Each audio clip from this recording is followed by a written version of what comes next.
માતાજી મિત્રો, જય દાદા દ્વારકાથી, જય ભવાની. કેમ છો બધા? મજામાં ને મિત્રો? 2 દિવસથી વિડીયો નથી બન્યો, કારણ કે એવા કામમાં આપણે હતા.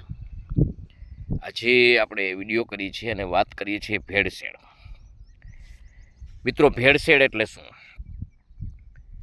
મિત્રો, ભેળસેળ એટલે કોઈ પણ જે વસ્તુ હોય એની અંદર બીજી વસ્તુ ભેળવવી એટલે ભેળસેળ.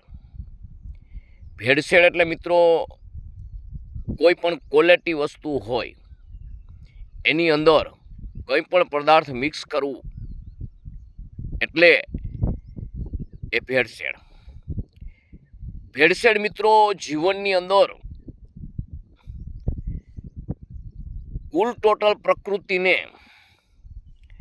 એક દિવસ ભીડમાં મૂકવાવાળી વસ્તુ છે. ભેળસેળ એટલે પ્રકૃતિના વિરુદ્ધનું છે.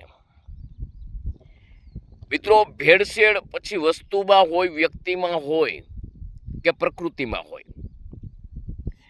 ભેળસેળથી મિત્રો જબરજસ્ત ગેરફાયદા થવાના છે.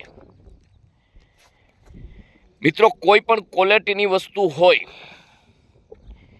એમાં કોઈ પણ પ્રકારની ભેળસેળ કરવામાં આવે ને એટલે પહેલાં તો એની ગુણવત્તા ઘટે, એની ક્ષમતા ઘટે, એની તાકાત ઘટે, એની જે ક્વોલિટીની જે બાર ક્રેડિટ છે એ ઘટે.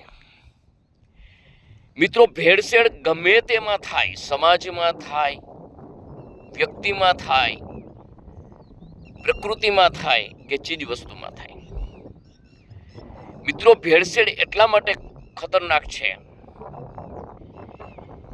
કે ભેળસેળ કરવાથી જેમ પદાર્થનું ભેળસેળ જે ખાદ્ય પદાર્થની અંદર માણસ કરે અને એ ભેળસેળથી એની અંદર શું વાયરસ ઉત્પન્ન થાય, શું શરીરને નુકસાનકારક પદાર્થ ઉત્પન્ન થાય, આવી માણસને ક્યારે ખબર પડે છે કે આપણે જાણીએ છીએ કે દૂધમાં ભેળસેળ અત્યારે પકડાય છે, લોટમાં ભેળસેળ પકડાય છે, ખાદ્ય પદાર્થ કુલ ટોટલની અંદર ભેળસેળ જ્યારે મિત્રો થાય છે ને ત્યારે સીધી અસર માણસની બોડી ઉપર પડે છે. પરિણામે અનેક પ્રકારના રોગો થાય છે, શક્તિ ઘટે છે, તાકાત ઘટે છે, રોગ પ્રતિકાર શક્તિ ઘટે છે, માણસને અકાળ વૃદ્ધાપન આવે છે, અકાળ હાર્ટ એટેક આવે છે. મિત્રો, આ ભેળસેળના કારણે જીવન આખું વ્યસ્ત થઈ જાય છે. એવી જ રીતે મિત્રો સમાજોમાં ભેળસેળ, આપણે કહીએ છીએ ને તો આપણા પૂર્વજો હતા એ મૂર્ખ નહોતા. એમ આપણા સમાજો એવા મૂર્ખ નહોતા કે એને સમાજ બનાવી, જાતિ બનાવી. એના પાછળ કંઈ ન કંઈ છે, એકબીજા ઊંચ નીચ નથી, પણ એની પાછળ જે બંધારણ જે છે ને એ વૈજ્ઞાનિક પદ્ધતિએ પણ જોવા જેવા છે. કારણ કે એક સમુદાય એવો છે, બીજો સમુદાય એવો છે, ત્રીજો સમુદાય એવો છે કે પોતાના જે પ્રકૃતિથી માંડીને અને જે પોતાના લક્ષણ છે એ પ્રમાણે આપણે જાતિ બનાવી છે, ઉચ્ચ નીચ પ્રમાણે નથી બનાવી.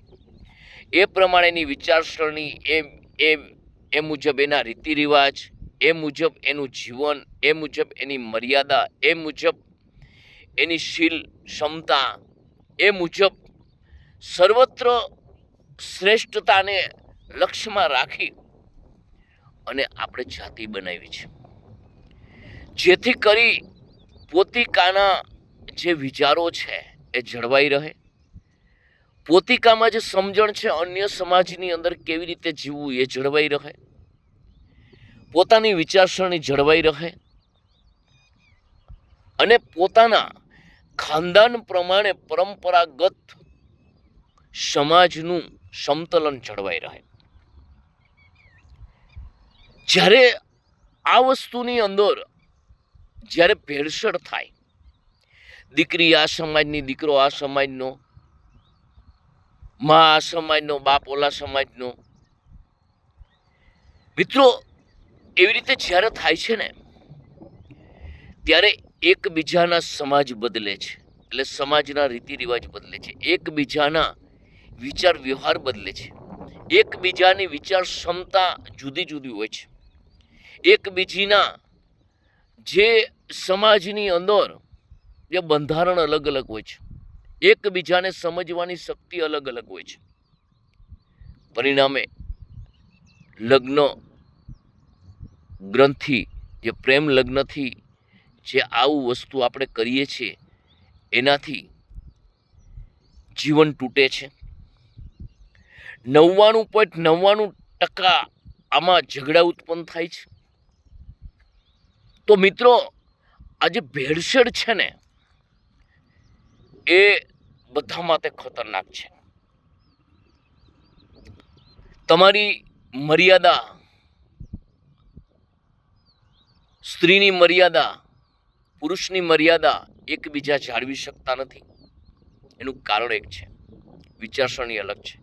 બીજા નંબરની અંદર કુટુંબની અંદર મેચ થતા નથી એકબીજા, એટલે અપનાવવામાં તકલીફ પડે છે.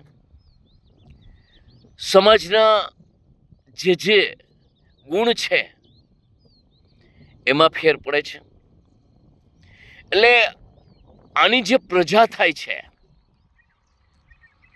એ પુરુષ અલગ અને પત્ની પણ અલગ, અલગ સમાજ, અલગ વર્ણ.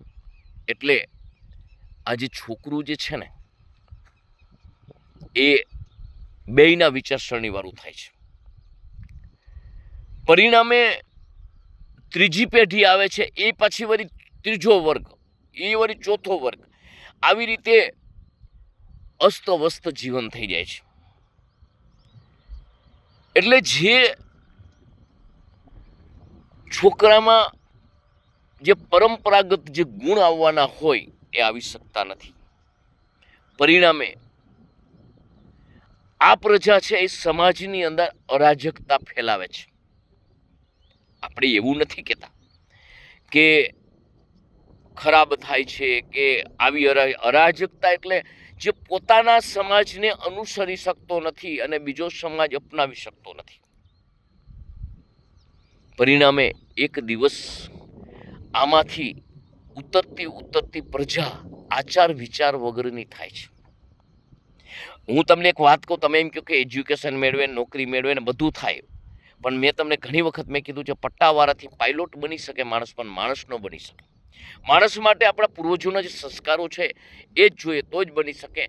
અને એ ક્યાંથી મળે તો કે આપણા પરંપરાગત બાપ દાદાના સંસ્કારોમાંથી મળે, આપણા ઋષિમુનિઓના સંસ્કારોમાંથી મળે. તો મિત્રો, મારા કહેવાનો મતલબ એક છે કે જ્યારે આવા ભેળસેળયુક્ત જ્યારે માનવ અપનાવે છે ત્યારે એની પ્રજા વર્ણશંકર થાય છે. વર્ણશંકર એટલે એકે વર્ણને ભરતી નથી અને ભરવા દેતી નથી. અરાજકતા ફેલાવે છે, ન કરવાના ધંધા કરે છે, ન સમજવાનું સમજે છે, અને ખાઓ પીઓ અને મજા કરો આને જીવન સમજે છે. જીવનની કોઈ થિયરી નહીં, જીવનની કોઈ પ્રમાણિકતા નહીં, જીવનની કોઈના જીવનને સમજવાની ક્ષમતા નહીં. એટલે મિત્રો, ભેળસેળયુક્ત જે જીવન છે ને, આજે જે ક્વોલિટી મેં કહું ને એ ક્વોલિટીનું લેબલ મારી અને જે ભેળસેળ કરે છે ને એ બધા માટે ઘાતક છે, ગદ્દારી છે.